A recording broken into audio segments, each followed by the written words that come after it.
Hello friend, ধূমপান নিয়ে নতুন নির্দেশিকা জারি করল কেন্দ্র। এবার থেকে ধূমপান নিয়ে যে নতুন নির্দেশিকা জারি করা হয়েছে, এই নির্দেশ যদি না মানে তাহলে কিন্তু চরম বিপদের মধ্যে পড়তে পারেন ধূমপানকারীরা। তো বন্ধুরা, আজকে আমরা এটা নিয়ে বিস্তারিত আলোচনা করবো। তবে অবশ্যই ভিডিওটি প্রথম থেকে লাস্ট পর্যন্ত দেখবেন। ভালো লাগলে একটা লাইক করবেন এবং আপনার মতামতটা কিন্তু অবশ্যই কমেন্ট বক্সে লিখে জানাবেন। তো বন্ধুরা, জেনে নেওয়া যাক ধূমপান নিয়ে যে নতুন নির্দেশিকা জারি করলো কেন্দ্রীয় সরকার, সেটা কি। তো বন্ধুরা, তামাক সেবনের আইনত বয়স নিয়ে নতুন নির্দেশিকা জারি করতে চলেছে কেন্দ্রীয় স্বাস্থ্য মন্ত্রক। তামাক সেবকের আইনের তো বয়স 18 বছর থেকে বাড়িয়ে 21 বছর করার ভাবনা চিন্তা করা হচ্ছে। এই নিয়ে কেন্দ্রীয় স্বাস্থ্য মন্ত্রকে একটি রিপোর্ট জমা দিয়েছেন লিগ্যাল সাব গ্রুপ। তো বন্ধুরা, লিগ্যাল কমিটির রিপোর্টে শুধু তামাক সেবনের বয়স বৃদ্ধির কথাই বলেনি, জরিমানার পরিমাণও বাড়ানোর কথা বলা হয়েছে।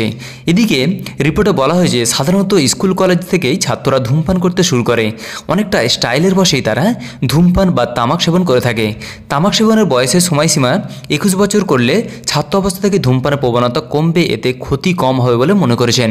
অর্থাৎ আগে 18 বছরের পরে ধূমপান করার নিয়ম ছিল বা আইনত কোনো বাধা ছিল না, কিন্তু এবার সেই বয়সটা বাড়িয়ে করা হলো 21 বছর।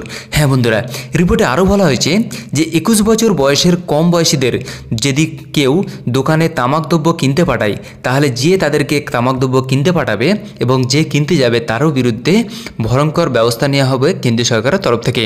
তো বন্ধুরা, নিষিদ্ধ এলাকায় ধূমপান করলে আগে 200 টাকা জরিমানা করা হতো, এখন সেই জরিমানার পরিমাণ বাড়িয়ে করা হয়েছে 1000 টাকা। অর্থাৎ নিষিদ্ধ জায়গায় যদি কেউ ধূমপান করে সেখানে আর 200 টাকা জরিমানা নয়, এবার ডিরেক্ট 1000 টাকা করে তাকে জরিমানা করা হবে।